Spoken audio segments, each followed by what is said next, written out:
Imagine you have a small child, maybe 3 years and younger, maybe four, but that's a very small child. She gets a doll, and she's fascinated, she's excited about the doll. It looks very beautiful. The doll is made of sugar. So when she puts it in her mouth, it tastes good. So she plays with the doll all the time. Sometimes the parents try to distract her from being occupied with the doll, but the parents found out the doll has become her only interest. Not a main interest, but her sole interest. That's what the doll has become. One day, the child wanders off near a pond. And the pond isn't that deep, so she steps into the pond at near the side. I mean, where she can still stand. She remains over there playing with the doll. Then the doll falls into the water, and the child thinks, "Okay, let me grab it," but before she could grab the doll, it dissolved completely. It was made of sugar, but when it reached the water, it was gone. How do you think that child would react? You get the idea. Well, I'm going to keep this video short. A lot of folks, I would say the majority of the world, those that don't follow Christ, those that aren't born again, they have sugar dolls. I'm not saying they have literal sugar dolls. Maybe they do. Maybe they have a fetish for it. I don't know.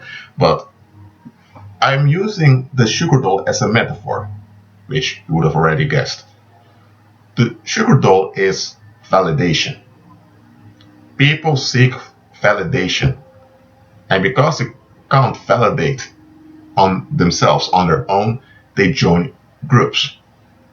Whether they pair with someone else, or they join a group of friends, a clique, or they join a cult, or they want to adapt to culture. It comes down to the same thing: validation. And people conform in order to avoid pain, to avoid what they would call rejection. Even though rejection itself, the thing they call rejection, isn't even real, but the experience it's real, and they don't want it to come near, so they want relief from rejection, and that validation is that sugar doll that I'm talking about. And a lot of people are not aware that they have this idol, because all idolatry comes down to seeking validation. Just look at it carefully. Why do people bow down to a big statue that's made of gold? Their brain will realize it's a statue made of gold. So their brain will categorize it as a non-natural object. That means they can understand it is something that's manufactured by people, but still they bow down to that statue. Why are they doing it? Well, there's an example of it in the Old Testament, in the book of Daniel, that a king built something like an obelisk of gold, and he gave the command that whenever music is played, everyone should bow down and acknowledge the statue, and the one that doesn't will be thrown into a burning furnace. That was the conditioning.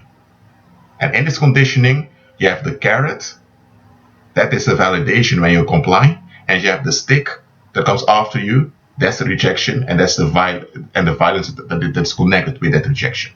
Now, when the king made this decree, nobody was thrown into the burning furnace yet. There was not even evidence that that burning furnace even existed. I'm sorry, I'm making this video spontaneously, so sometimes I tend to speak a bit too fast, so I'll slow down a bit. There was not even evidence that burning furnace existed, but the conditioning was sufficient. People wanted the validation. People wanted the relief. So indeed, The obelisk was placed in a large space outside, and people were gathered, and indeed music began to play, and people surrendered. Now, thus bowing down to that image, what does it do to you? Practically, it only, well, you're down with your body. That's all it does. But it's the validation that you are part of a large part of the crowd, that you are involved with something that's bigger than yourself. That is what they're after. So it's not really about that statue or that image. It is about the perception of what that image or statue represents. The same way, why do certain people remain in destructive marriages where you have one spouse who is a sociopath, exploiting and harming the other spouse? Why would the harmed spouse stay? Because of the validation he or she receives by the community for remaining married. The identity they receive from that validation, that is their sugar doll. Another example, why would someone who lives in Europe or in Northern America or maybe even in Latin America, wherever they are, why would someone that lives in a country that has welfare, that has effective social services, why would someone like that want to throw all of these structures away, travel to Syria illegally, join some death cult, and some of them even return with the intentions to act out in agreement with that death cult? Was this about? Because that death cult is the validation they receive of being heroes. That's what that death cult offers them, and that has become the sugar doll. They had other sugar dolls that weren't effective, so now they were attracted to this big sugar doll, and they lost themselves in it, because people always lose themselves in their sugar dolls. Alright, I'm not going to make this video too long. Just understand this.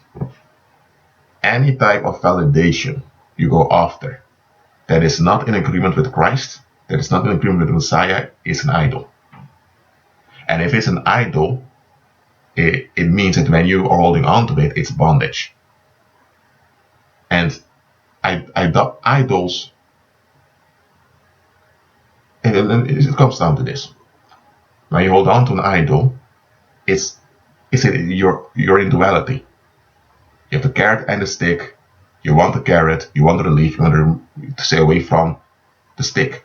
So whenever you're holding on to that idol, there needs to be some stick that you want to keep out.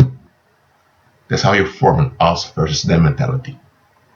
If there is no stick, then the relief won't make sense, and when it doesn't make sense, it won't give the validation. It won't be a sugar doll anymore. That's why when people join cults, or they are drawn into extremist groups, they always need to project some shadow on an enemy, because without an enemy coming after them, there is no validation, and it's the validation that they're all after. And they're so attached to that, what I call the sugar doll, that they're holding on to is destroying them. They'll become more narcissistic, more sociopathic, even more psychopathic without even being aware of it. So that's what I wanted to say to you. Whenever you're in a situation that's a bit messed up and you want relief from that situation, but things doesn't seem to get better, remain in prayer and trust the Lord. Because this also often happens, that when you are in a vulnerable position when you're in a vulnerable phase in your life, when you are vulnerable to be influenced, it's then that the enemy comes with his sugar doll. And often you're not aware it's a sugar doll because the relief that you perceive is real. And once you're drawn in, the good is being delivered. It's not fake, but it's short-lived. And and let me say the sugar dolls always dissolve sooner or later. So when you're going through suffering, keep on going. Yes, you evaluate the situation, you take actions that are appropriate, but all in agreement with Christ, not based on your own understanding, because our own understanding is often towards relief to some sugar doll. And what do you prefer? A sugar doll that will dissolve, and when it's dissolved, it's gone? Or do you prefer the bread of life, who is Christ Himself? Be at peace.